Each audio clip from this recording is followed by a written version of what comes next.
Hello, ladies and gents, and welcome to another Scott Pilgrim Takes Off episode recap and review. This is the Who Did It episode. And yes, this is the one that kind of picks up where the other episode was kind of left me a little bit kind of wanting. This one really bumps it up a little bit, gives it a kind of does a complete 180, if you will. Just raises it up a little bit. What do I gotta say on this one? Well, we get more Gordon and Julie type of deal here, where Gordon's just kind of depressed. You know, Gideon, he's kind of depressed and all that. He befriends Lucas. They kind of mend their ways and all that. And actually, again, very interesting. This is more of the philosophical type of stuff that, this show has been, kind of cultivating over the course of its series run. And I'm really enjoying it. They're kind of, I guess they're kind of mending their stuff. They're not really friends, but they're also not necessarily enemies either. They just make their peace. And I like that, This is kind of what people do. This is what people do. They don't necessarily... A lot of times they don't necessarily become friends or whatever at the end, but they just make their peace. And I like that, This is very good. It's very, very nice. 2 thumbs up. There you go. Anyway.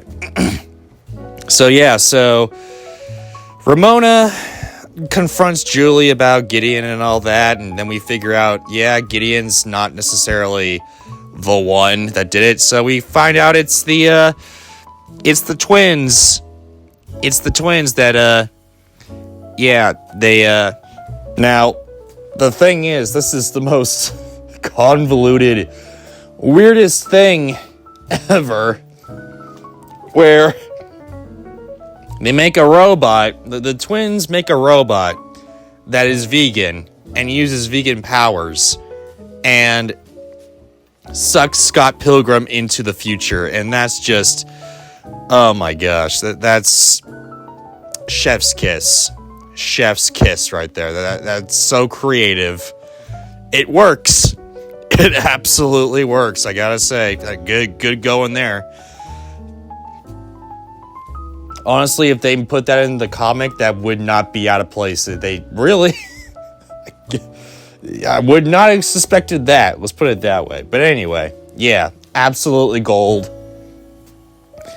But, anyway, apparently, Knives and, let's see, who's that other guy? I keep on forgetting. Steven. I keep on forgetting his name. I don't know why. It's just that one guy.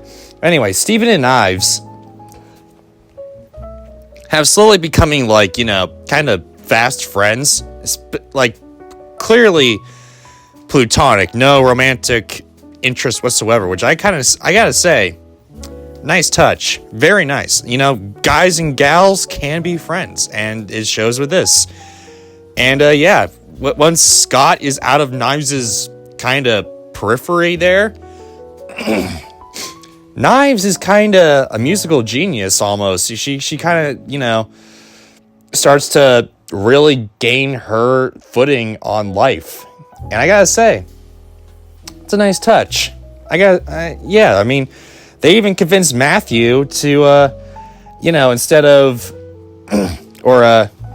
young Neil, I guess, they turn Scott Pilgrim's Precious Little Life, that's supposed to be a movie, into kind of a play or a musical with their music and all that. And I gotta say, this is actually pretty interesting, it's kind of, I can't believe I'm saying this, but this is kind of, or I can't believe I'm saying this. What am I citing here? But Scott is technically the villain of the whole movie / show, or the whole comic, The whole reason why everyone is kind of the way they are is because Scott's there, and because Scott's there, everyone's not living up to their full expectations. But once Scott leaves, everyone kind of lives up to their higher expectations. And I gotta say, that's why I love this show so much, is because they got Scott.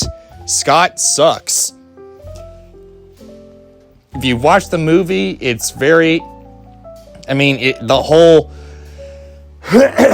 excuse me, the whole film is basically about Scott and how bad he sucks. Like, the ending battle is just him being evil and all that, you know?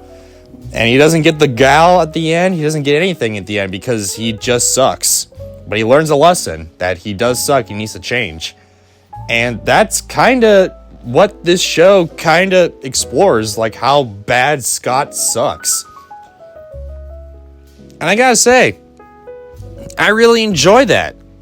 They got the point of Scott Pilgrim. Unlike a lot of other franchises that try to do the same thing, this one gets it. And I gotta say that they keep it. They keep it really nice. It's also this episode where it kind of puts everything together and it's just like, oh yeah, this is the reason why everything is kind of the way it is. Because they're trying to deconstruct the narrative here. They're trying to do something new while trying to deconstruct the narrative and all that. The only reason why all these characters are now living up to their full expectations and all that is because Scott's gone. And because Scott's gone, everyone else can live and thrive.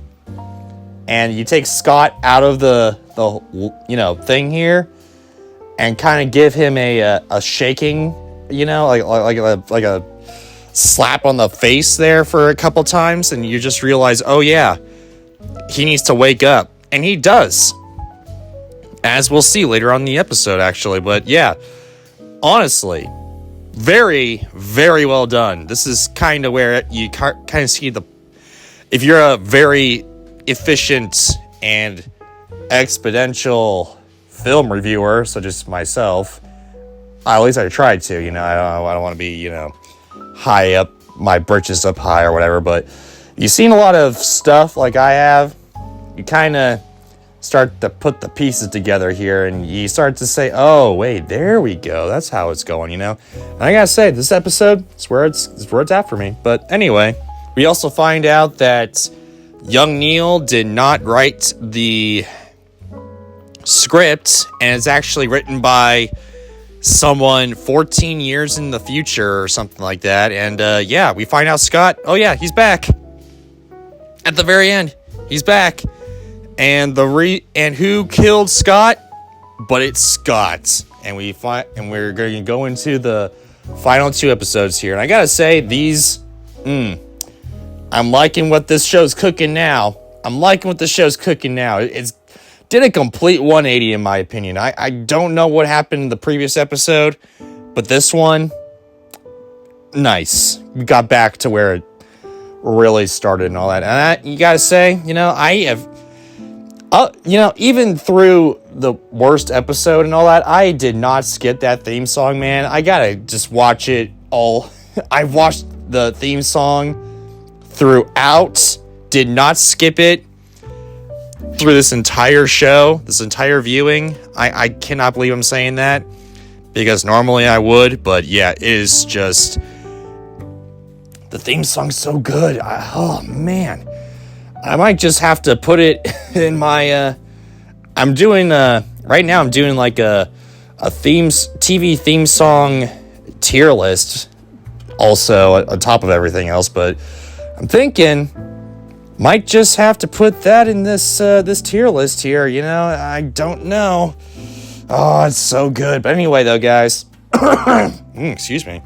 What do you guys have to say on this episode of Scott Pilgrim Takes Off? Is it good? Does it suck? Does it turn your opinion all around on the show? You kind of see where I'm getting at here. What do you guys think? Don't forget to subscribe and ring that bell. Comment and let me know. More vids coming your way. And hey, take care, guys.